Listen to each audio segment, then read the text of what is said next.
నమస్తే SR7 టీవీకి స్వాగతం. నా పేరు శబానా.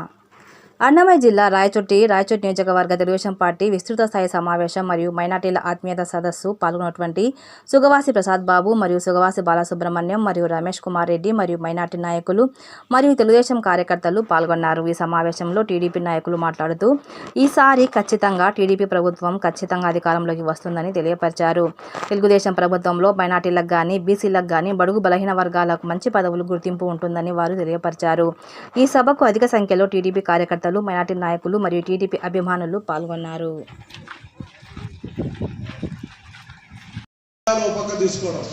మొదటి రోజు నుంచే విధ్వంసాలు స్టార్ట్ చేయడం, ప్రతి ఒక్కరిని ఇబ్బంది పెట్టడం, అరెస్టులు చేయడం, చాలా మంది ప్రజా కార్యక్రమాలు ఎవరైనా చేసినారో వాళ్ళందరినీ ఇబ్బంది పెట్టడం, గత ప్రభుత్వం చేసిన మంచి పనులు ముందుకు తీసుకోకుండా పోవడం, ఇవన్నీ ఒక పక్క చూస్తూ ఉంటే ప్రజలకు ఈరోజు ఈ ప్రభుత్వం పైన అసహ్యం కలిగింది అని చెప్పి కూడా ఈ సందర్భంగా తెలియజేస్తాం. అసహ్యం వస్తే చాలు ఈ ప్రభుత్వానికి పూర్తి స్థాయిలో బుద్ధి చెప్తారు, ప్రజలు దీనికి సమాయత్తంగా ఉంటారు. ఒక పక్క జనసేన అధినేత పవన్ కళ్యాణ్ ఈ అరాచకాలు ఈ 3.5 సంవత్సరాల్లో చూసి ఒక్కరికి రాజకీయంగా ముందరికి తీసుకెళ్తాం. మండల ప్రెసిడెంట్లను, ప్రతి జెడ్పీటీసీలను ప్రతి ఒక్కరిని బీసీలనే పెడతాం. ఖచ్చితంగా ఈసారి బడుగు బలహీన వర్గాల నాయకత్వం మనం చూస్తాం. రాబోయే నిజమైన నాయకత్వం తెలుగుదేశం పార్టీ ప్రభుత్వంలో బీసీలకు ఇస్తామని మనస్ఫూర్తిగా తెలియజేస్తూ ఈ అవకాశం నాకు ఇచ్చిన ప్రతి ఒక్కరికి ధన్యవాదాలు తెలుపుతూ, పెద్దలైనటువంటి ఇది మైనార్టీ సోదరుల కోసం ఏర్పాటు చేసిన సమావేశం. నేను పెద్దలు ప్రసంగించే ముందర వాళ్ళ దృష్టికి కొన్ని విషయాలు తెలియజేయాలనుకుంటున్నాను. రాష్ట్రంలో రాయచోటి అసెంబ్లీ నియోజకవర్గంలో ఉండేటువంటి మైనార్టీలు ఎంతో కాలంగా కాంగ్రెస్ పార్టీని, ఇంతకుముందు కాంగ్రెస్ పార్టీని, ఆ తర్వాత వైఎస్ఆర్ కాంగ్రెస్ పార్టీని ఎంతగా నమ్మినారంటే 40-50 వేల ఓట్లు ఫ్రీగా వాళ్లకు కొన్ని 10 సంవత్సరాల నుంచి వేసి వేసి వేసి వేసి మైనార్టీలు రాష్ట్రంలో ఎంత దారుణంగా మోసపోయిన నియోజకవర్గం ఏదంటే రాయచోటే. తెలుగుదేశం పార్టీ గెలుపు కోసరం ఎంతమంది ఇక్కడ కృషి చేసినా కొద్దిసార్లు అత్యధిక మెజార్టీతో వాళ్లను కేవలం మైనార్టీ సోదరుల భిక్ష వల్ల ఇక్కడ వైఎస్ఆర్ కాంగ్రెస్ పార్టీ మనుగడలో ఉన్నాయి తప్పితే వేరేది కానే కాదు.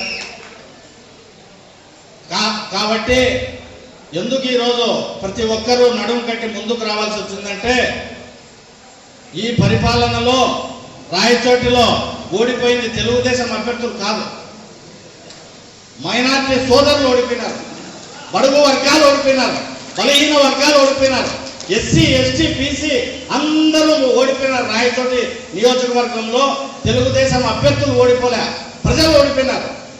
అందుకని ఎన్ని వైషమ్యాలున్నా, ఏ గ్రూపులున్నా, ఏ కుటుంబ నేపథ్యాలున్నా అన్ని పక్కన పెట్టేసి మేమందరం ఎందుకు కలిసినామంటే ఈ ప్రజలను గెలిపించాలని చెప్పి మేమందరం కలిసినాం. కానీ వేరేది కానే కాదు.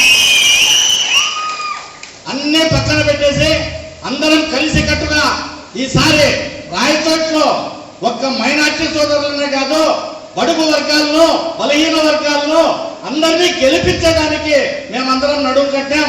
మీరంతా దయచేసి మా మైనార్టీ సోదరులకు కనువిప్పు కలిగే విధంగా ఈరోజు వాళ్ళని చైతన్యవంతులు చేసి రాయచోట్లో తెలుగుదేశం పార్టీ జెండా మళ్ళీ శ్రీ రమేష్ కుమార్ రెడ్డి గారి ఆధ్వర్యంలో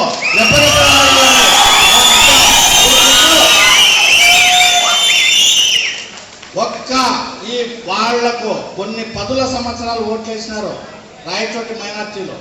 వాళ్ళు మైనార్టీల కోసం చేసిన ఏదన్నా ఒక రూమ్ కట్టారేమో చూపించండి.